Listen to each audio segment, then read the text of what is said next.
रहीम अस्सलाम वालेकुम। उम्मीद है आप सब खैरियत से होंगे। अच्छा,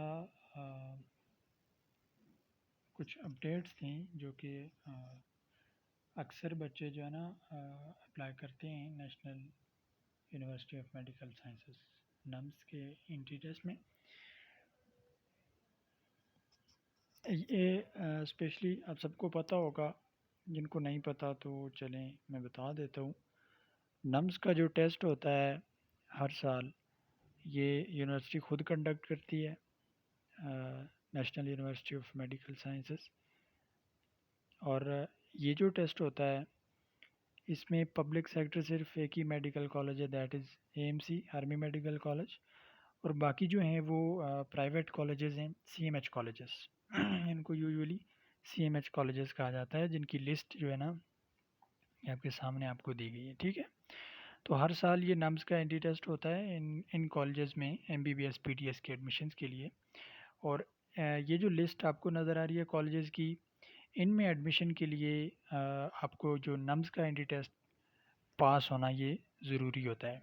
इन addition to N M D CAT PMC के एम डी कैट का पास होना पाकिस्तान के किसी भी मेडिकल कॉलेज में एडमिशन के लिए सबसे जो पहली रिक्वायरमेंट है वो है पीएमसी का एम डी कैट क्लियर होना, पास होना, यानी 65% मिनिमम स्कोर किया हुआ होना। और जो नम्स के जो नम्स से एफिलिएटेड मेडिकल कॉलेजेस हैं, जिनमें एक पब्लिक सेक्टर है आर्मी मेडिकल कॉलेज, और बाकी जो प्राइवेट ये जो सीएमएच मेडिकल कॉलेजेस हैं, ये जो नम्स से एफिलिएटेड हैं, इनके लिए एमडी कैट जो पीएमसी के एनएमडी कैट के साथ साथ नम्स का एमडी कैट क्लियर होना, पास होना, ये भी ज़रूरी होता है। यानी इन मेडिकल कॉलेजेस में एडमिशन के लिए आपको ये दोनों टेस्ट पास करने होते हैं। और फिर होता ये है कि जो इन मेडिकल कॉलेजेस में एडमिशन के लिए मेरिट कैलकुलेशन में यूज़ होता है नम्स का टेस्ट, और जो पीएमसी का एनएमडी कैट है वो सिर्फ पास किया होना ज़रूरी होता है। उसका फिर इन कॉलेजेस के में एडमिशन के लिए मेरिट में उसका कोई रोल नहीं होता, वो सिर्फ पास होना ज़रूरी होता है, मेरिट में उसका रोल नहीं होता। मेरिट में सिर्फ जो है ना एफएससी के साथ नम्स के टेस्ट की परसेंटेज लगती है। ठीक हो गया। एक तो आर्मी मेडिकल कॉलेज के जो आर्मी की तरफ से होते हैं वो जो मेडिकल कैडेट्स के लिए, वो एक अलग चीज़ है। नम्स का एंट्री टेस्ट क्लियर करने के बाद आप आर्मी मेडिकल कॉलेज में एज अ पेइंग कैडेट इस तरह से जो है ना आप एडमिशन ले सकते हैं। ठीक है, वो जो medical cadets army medical college में जाते हैं वो सिर्फ मेल्स के लिए होता है, और वो आर्मी के थ्रू, और वो अलग एक प्रोसीजर है। जबकि इस तरह से नम्स के टेस्ट के थ्रू फीमेल जो है ना वो आर्मी मेडिकल कॉलेज में एडमिशन ले सकती हैं। ओके, पहली बात तो ये होगी।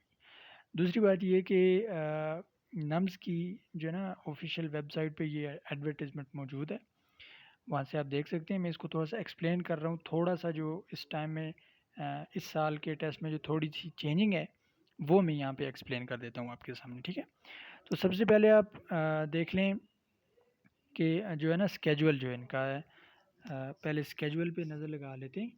जो मंडे से 12 जुलाई से रजिस्ट्रेशन स्टार्ट होगी। कैसे होगी ये हम अभी आगे देखेंगे, प्रोसीजर हम अभी आगे देखेंगे कि रजिस्ट्रेशन होगी कैसे। मंडे से रजिस्ट्रेशन स्टार्ट होगी 12 जुलाई से, और डेडलाइन जो है वो आपके सामने 10 अगस्त। ठीक है, 10 अगस्त तक आप इसको जो है ना नम्स के टेस्ट के रजिस्टर कर सकते हैं खुद को। और ये जो पेड चालान की क्या बात है, ये हम रजिस्ट्रेशन के प्रोसेस में देखेंगे। ठीक है, और एंट्री टेस्ट जो होना है नम्स का वो होना है 3 अक्टूबर को, यानी आपके पीएमसी के एमडी कैट के बाद होना है। पीएमसी का जो एमडी कैट होना है वो 30 अगस्त से 30 सितंबर, यानी कि सितंबर का पूरा महीना उसमें चलना है। उसी में यानी सितंबर के महीने में ही आपकी कोई एक डेट होगी जिसमें आप पीएमसी के एमडी कैट देंगे। वो जब डेट सिलेक्शन होगी तो उसके बाद 15 जुलाई के बाद आपको उसका पता चलेगा। ठीक है, ये जो नम्स का एमडी कैट होना है ये उसके बाद होना है, ये 3 अक्टूबर को होना है। और इसकी जो फ़ी आप पे करेंगे टेस्ट की वो 3000 है, नॉन रिफंडेबल होती है ऑब्वियसली। ठीक है, ये स्केजुअल था। अब इसके बाद हम आते हैं अच्छा, ये जो है ना पैटर्न है, इसको हम एंड पे डिस्कस करेंगे। ठीक है, ये बात मैंने आपको बता दी कि नम्स से एफिलिएटेड मेडिकल कॉलेज में एडमिशन के लिए नम्स का टेस्ट और पीएमसी का एनएमडी कैट ये दोनों पास होने ज़रूरी होते हैं। नम्स के टेस्ट की परसेंटेज लगती है मेरिट कैलकुलेशन में, और जो पीएमसी का एनएमडी कैट है वो सिर्फ पास किया होना ज़रूरी होता है, 65% उसकी परसेंटेज नहीं लगती। ठीक है, जो टेस्ट सेंटर्स हैं वो आपके सामने फेडरल एरिया में इस्लामाबाद है, पंजाब के ये कुछ सिटीज़ हैं, सिंध और केपीके के, जेके का सिर्फ मुजफ्फराबाद और बलूचिस्तान का सिर्फ कोयटा है, ठीक है। अच्छा, और जो आप जब अपना फॉर्म फिल कर रहे होंगे तो आपको दो ऑप्शन मिलेंगे सिलेक्ट करने के। AJK और बलूचिस्तान और फेडरल में तो है ही, एक एक सिटी है, इसमें तो एक ही ऑप्शन आप सेलेक्ट कर सकते हैं। या फिर आप किसी अगर फॉर एग्जांपल आपका जो डोमिसाइल है वो AJK का है, लेकिन आप इस टाइम पंजाब में हैं और आप टेस्ट पंजाब के किसी सिटी में देना चाहते हैं, तो आप पंजाब की सिटीज़ में से ही सिलेक्ट कर सकते हैं। ये इशू नहीं है कि आप बेसिकली आप सिंध से हैं और आप इस टाइम रह रहे KPK में हैं, तो ये ज़रूरी नहीं है कि आप बेसिकली अगर सिंध से हैं तो आपको सिंध जाकर टेस्ट देना होगा, नहीं। अगर जिस टाइम आप इस टाइम में जहाँ पे आप मौजूद हैं, आप उन्हीं सिटीज़ में से जो आपका नियरेस्ट सिटी है, आप उसी में से अपना टेस्ट सेंटर सेलेक्ट करें, ठीक है। ये ज़रूरी नहीं है कि जहाँ का आपका डोमिसाइल है वहीं का आप सिटी सेलेक्ट करें, ये ज़रूरी नहीं है। दो चॉइसेस होंगी, आप दो सिटी सेलेक्ट कर सकते हैं, दोनों में से जिसमें कैपेसिटी और जिसमें वो अलाई करता हुआ, तो वो आपको आपकी उसमें एडमिट कार्ड में आपकी जो आपकी एडमिट कार्ड जो आपको जनरेट होगा ना, रोल नंबर स्लिप, उसमें मेंशन हो जाएगा कि आपका कौन सी प्रेफरेंस जो है वो आपकी सेट होगी, ठीक है। उसके बाद ये भी इस दफ़ा नेशनल MD कैट की तरह ही इसके लिए भी सिर्फ मैट्रिक पास होना ज़रूरी है, FSC के रिज़ल्ट कार्ड की कोई ख़ास ज़रूरत नहीं है, ठीक है। अप्लाई कैसे करेंगे? नम्स की ऑफिशियल वेबसाइट पे जाएंगे आप। अभी चूंकि आपको लिंक नहीं मिलेगा, ये 12 जुलाई से ही मिलेगा, मंडे से स्टार्ट होगा ना, तो मंडे को नम्स की वेबसाइट पे एक लिंक ओपन हो जाएगा, वो मैं ग्रुप में शेयर भी कर दूंगा, ठीक है। वो एक लिंक आएगा आएगा आपके सामने रजिस्ट्रेशन का, आप उस पर क्लिक करेंगे। जब आप उस पर क्लिक करेंगे, और याद रखें ये मोबाइल में ओपन नहीं होगा, लैपटॉप या डेस्कटॉप पे ओपन होगा। हाँ, एक तरह से आप मोबाइल में कर सकते हैं। कैसे? मोबाइल में आप जो है ना, जब ब्राउज़र आप ओपन करते हैं ना, तो ऊपर 3 डॉट्स पे क्लिक करके नीचे जो ऑप्शन हो रहे हैं, तो इसमें नीचे एक ऑप्शन होता है डेस्कटॉप साइट। उस डेस्कटॉप साइट को चेक मार्क कर दें, आप उसको इनेबल कर दें, तो आपके मोबाइल में डेस्कटॉप वर्जन ओपन हो जाता है। इस तरह से आप मोबाइल में भी वो वाले एप्लीकेशन फॉर्म फिल कर सकते हैं जो वैसे मोबाइल जिनको सपोर्ट नहीं कर रहा होता, ठीक है। अगर आपके पास लैपटॉप डेस्कटॉप की फैसिलिटी मौजूद नहीं है, आप खुद से फॉर्म फिल करना चाहते हैं, और आप कर सकते हैं। आपको कहीं किसी शॉप पे जाने की ज़रूरत नहीं है, सिर्फ आपको इंटरनेट चाहिए। इंटरनेट आपके पास हो, आप सीधा नम्स की वेबसाइट पे जाएं, ऊपर अपने ब्राउज़र को जब आप ओपन करते हैं तो ऊपर 3 डॉट्स पे क्लिक करें, वहाँ एक ऑप्शन मिलेगा आपको डेस्कटॉप साइट का। डेस्कटॉप साइट को आप चेक मार्क करें, और आपके पास अब जो आपके पास जो इंटरफेस आएगा वो डेस्कटॉप वर्जन ओपन हो जाएगा, और अब आप अपना जो रजिस्ट्रेशन फॉर्म है वो आप खुद मोबाइल फ़ोन में फिल कर सकते हैं। ये तरीका था, ठीक है। अच्छा, अब आपने उसमें फिल क्या क्या करना है, वो जो भी इन्फॉर्मेशन, बेसिक इन्फॉर्मेशन जो पूछी होगी वो आप पुट करेंगे उसमें, ठीक है। अब आपने अपलोड क्या करनी है? सिर्फ दो चीज़ें, अपना CNIC या फॉर्म बी, जो भी है, 3 चीज़ें बल्कि। एक तो अपनी पासपोर्ट साइज़ पिक्चर आप अपलोड करेंगे with blue background, clear picture होनी चाहिए, ब्लू बैकग्राउंड के साथ पासपोर्ट साइज़ होना चाहिए, वो आप अपलोड करेंगे। दूसरी चीज़ आप अपलोड करेंगे अपनी CNIC, स्मार्ट कार्ड या फॉर्म बी की आप पिक्चर लें, उसको स्कैन करें, या उसी पिक्चर को आप बिल्कुल अच्छे से क्रॉप करके उसको अपलोड करेंगे। और जो यस, यही दो चीज़ें, ठीक है। हाँ, तीसरी चीज़ वो बाद में मैं अभी बता रहा हूँ वो कब पुट करनी है, वो चालान फॉर्म आपने अपलोड करना होता है, ठीक है। ये दो चीज़ें आप अपलोड करेंगे। पर्सनल इन्फॉर्मेशन जो भी पूछी हुई है, एड्रेस वगैरह हो गया, अगर आपके मार्क्स पूछें वो, या जो भी उसमें एप्लीकेशन फॉर्म में पूछा हुआ है, वो सारी चीज़ें आप उसमें पुट करें और उसको सबमिट कर दें। जब आप उसको सबमिट करेंगे तो आपके पास HBL का चालान जनरेट हो जाएगा 3,000 का। वो चालान आप प्रिंट निकालें, उस चालान को नियरेस्ट ब्रांच में जाएँ HBL की, वहाँ पे चालान पे करें। तो चालान पे आपने देखा होगा तीन चार कॉपीज़ होती हैं, student copy, nums copy, bank copy, इस तरह से, ठीक है। बैंक की कॉपी वो खुद रख लेंगे, बाकी सारी copy, student copy, nums copy, वो आपको वापस कर देंगे। स्टूडेंट कॉपी आपने खुद रख लेनी है, जो नम्स कॉपी होगी उसकी आपने लेनी है पिक्चर, उसको अच्छे से क्रॉप करके वापस आना है अपने इसी एडमिशन पोर्टल के ऊपर। यहाँ पे ऑब्वियसली आपने पहले लॉग इन किया हुआ होगा, जो लिंक आपके पास ओपन हो रहा होगा ना, उसमें वो आपकी सारी लॉग इन इन्फॉर्मेशन होगी। आप वापस इसमें आएंगे, जब आप इस लिंक पे क्लिक करेंगे तो वह लॉग इन डिटेल्स मांगेगा, जिस ईमेल और पासवर्ड से आपने पहले एप्लीकेशन फॉर्म फिल किया था, उसी ईमेल और पासवर्ड को आप पुट करेंगे, तो आपका वही एप्लीकेशन फॉर्म दोबारा से आपके सामने ओपन हो जाएगा। अब वहाँ पे ऑप्शन आ रहा होगा किसका, कि upload the paid copy of fee challan. अब वो जो पेड कॉपी की आपने पिक्चर ली हुई है ना, नम्स कॉपी की, उस पिक्चर को आपने यहाँ पर अपलोड कर देना है। अपलोड करने के बाद आपने फाइनल सबमिशन पे क्लिक कर देना है। ये आपका फॉर्म जो है ना वो सबमिट हो गया।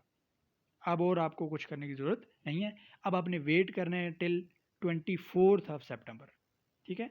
24 सितंबर से आपके एडमिट कार्ड जनरेट होंगे, ठीक है। 24 सितंबर से के बाद जो है ना एडमिट कार्ड यानी ये रोल नंबर स्लिप जनरेट होना शुरू हो जाएगी, ठीक है। फिर आप उसको क्या कर सकते हैं, प्रिंट कर सकते हैं। टेस्ट वाले दिन आपने वो वाला एडमिट कार्ड अपना CNIC या स्मार्ट कार्ड है या फॉर्म बे है जो भी है वो आप साथ लेके जाएं, ठीक है। और अगर फॉर्म बे लेके जा रहे हैं, ठीक है, अगर आपके पास CNIC नहीं है, फॉर्म बे लेके जा रहे हैं, तो साथ में अपना मैट्रिक का जो है ना सर्टिफिकेट, ओरिजिनल सर्टिफिकेट मैट्रिक का, वो भी आपने साथ में लेके जाना है, ठीक है। और साथ में क्लिप बोर्ड लेके जाना है, बाल पॉइंट वगैरह ले जानी है ब्लू, ठीक है। और कोई मार्कर वगैरह पॉइंटर वगैरह नहीं यूज़ करना, जेल पेन ये कुछ नहीं यूज़ करना, सिर्फ बाल पॉइंट होनी चाहिए आपके पास, ठीक है। ये ऑनलाइन टेस्ट नहीं है, याद रखें। PMC का जो नेशनल MD कैट है वो ऑनलाइन होना है, वो कंप्यूटर बेस्ड है। उसमें आपको पेन पेपर पेंसिल की कोई ज़रूरत नहीं पड़ेगी, वो आपने कंप्यूटर पे ही सॉल्व करना है। लेकिन जो नम्स का टेस्ट है ये एज़ यूजुअल अपने पुराने वर्जन पे ही है, ऐसे ही आपको मिलेगी, आंसर बुक मिलेगी, उसमें आपने सर्कल वगैरह फिल करने, या जो भी मेथड होगा वो इन्होंने कहा है कि वेबसाइट पे मौजूद है, वो मेथड वहाँ से देख लेना, ठीक है। ये सारा प्रोसेस है आपका रजिस्ट्रेशन का। इससे रिलेटेड अगर कोई क्वेश्चन हो तो आप पूछ सकते हैं। उसके बाद हम आते हैं, अब जो असल चीज़ है हमारी वो है पैटर्न, कि टेस्ट का पैटर्न और सिलेबस क्या होगा। सिलेबस की तो बात ही नहीं है, सिलेबस MD क्या है इसका नम्स की वेबसाइट पे आ जाएगा, ठीक है। सिलेबस अभी नहीं है, लेकिन मोस्ट प्रोबेबली कल तक, यानी जब रजिस्ट्रेशन स्टार्ट हो जाएंगी कल परसों तक, तो सिलेबस भी सुबह तक अपलोड हो जाएगा, ठीक है। सिलेबस तो अपलोड हो जाएगा। चलें अब पैटर्न को देखते हैं हम। टोटल जो है ना वो 150 MCQs हैं अब। अच्छा, PMC ने 50 MCQs इंक्रीज़ किए हैं और नम्स ने डिक्रीज़ कर दिए। पिछले साल नम्स के भी 200 MCQs थे, बिल्कुल सेम पैटर्न था जैसे नेशनल MD कैट का था, लेकिन इस दफ़ा पैटर्न दोनों का डिफरेंट है। नेशनल MD कैट का पैटर्न आपको सबको पता है, 10 MCQs हैं, 10 लॉजिकल रीजनिंग के ऐड हुए में। लेकिन जो आपका नम्स एंट्री टेस्ट का पैटर्न है, ये चेंज किस तरह हुआ है अभी हम देखते हैं। टोटल 150 MCQs हैं और 150 मिनट्स हैं आपके पास, यानी पर MCQ 1 मिनट, ठीक है। बायोलॉजी के 60 MCQs, केमिस्ट्री 38, फिजिक्स के 37 और इंग्लिश के 15 MCQs होने आपके नम्स एंट्री टेस्ट में। और ये जो दूसरी चीज़, अच्छा, दो तरह का टेस्ट है, एक है सब्जेक्ट बेस्ड क्वेश्चन पेपर और दूसरा है साइकोलॉजिकल टेस्ट। दो टेस्ट हैं, एक है सब्जेक्ट बेस्ड टेस्ट, दूसरा है साइकोलॉजिकल टेस्ट। इसमें अब आपने कंफ्यूज नहीं होना। देखिए मैं समझा रहा हूँ, जो सब्जेक्ट बेस्ड टेस्ट है वो है 150 MCQs हैं और 150 मिनट्स हैं, और उन MCQs की डिस्ट्रीब्यूशन ये है, ये होगा, ये 150 MCQs होंगे आपके इन 4 सब्जेक्ट्स में से जिनका सिलेबस नम्स की वेबसाइट पे अवेलेबल है। दूसरा जो टेस्ट उसके साथ होना है वो होना है साइकोलॉजिकल टेस्ट। 50 MCQs होंगे और 30 मिनट्स आपको दिए जाएंगे, ठीक है। अब होगा क्या, जो मेरिट कैलकुलेशन में जो चीज़ इन्वॉल्व है वो सिर्फ आपका सब्जेक्ट बेस्ड टेस्ट इन्वॉल्व है, साइकोलॉजिकल टेस्ट उसमें इन्वॉल्व नहीं है। समझ रहे हैं बात, कि साइकोलॉजिकल टेस्ट पास करना ज़रूरी है, लेकिन इन 50 MCQs के नंबर कोई नहीं है। मतलब नंबर अगर हुए भी, हाँ, पासिंग के लिए नंबर हैं, लेकिन इन इन नंबर्स को मेरिट कैलकुलेशन में इंक्लूड नहीं किया जाएगा। यानी जो आपका मेरिट बनेगा वो उन 150 MCQs के मार्क्स में से बनेगा। ये वाले जो 50 MCQ साइकोलॉजिकल टेस्ट के हैं, इसके नंबर आपके मेरिट में नहीं लगेंगे, ये आपने सिर्फ पास करना है बस, ठीक है। साइकोलॉजिकल टेस्ट को सिर्फ पास करना है। और जो आपका सब्जेक्ट बेस्ड जो टेस्ट है उसको सिर्फ पास नहीं करना, बल्कि उसको आपने इतना अच्छा करना है ताकि जो है ना आपका आपका मेरिट बन सके, ठीक है। ये जो होगा साइकोलॉजिकल टेस्ट, ये उसमें इन्वॉल्व नहीं होगा, इसके नंबर आपकी मेरिट कैलकुलेशन में नहीं इन्वॉल्व होंगे, ये सिर्फ आपने पास। फॉर एग्जांपल अगर उन्होंने पासिंग क्राइटेरिया इसका यहाँ पे मेंशन नहीं किया हुआ, साइकोलॉजिकल टेस्ट का पासिंग क्राइटेरिया यहाँ मेंशन नहीं किया हुआ कि कितने परसेंट पे पास होगा। लेट सपोज अगर उन्होंने ये रखा हुआ क्राइटेरिया कि साइकोलॉजिकल टेस्ट 60% पे पास है, तो 50 MCQs का 60% बन जाएगा ऑलमोस्ट, ये आप देख लें कितना बन जाएगा। जितने MCQs भी बनते हैं 35 टू इतने MCQs बनते होंगे, 30 to 35 MCQs बनते होंगे, इतने नंबर आना ज़रूरी है। तो अच्छा 50% रख लेते हैं। लेट्स सपोज अगर 50% उन्होंने कहा है कि 50% लेना साइकोलॉजिकल टेस्ट में मस्ट है पास होने के लिए, तो कम अज़ कम 25 MCQs आपको करेक्ट करने पड़ेंगे साइकोलॉजिकल टेस्ट में। अगर आपके साइकोलॉजिकल टेस्ट में लेस देन 25 है, लेट्स सपोज अगर क्राइटेरिया 50% हो इसका, तो बेशक आपके ऊपर वालों में 150/150 क्यों ना हो, आपका अगर उसमें आपके 150/150 क्यों ना हो, फिर भी आपका ये टेस्ट पास नहीं होगा। ठीक है, क्यों?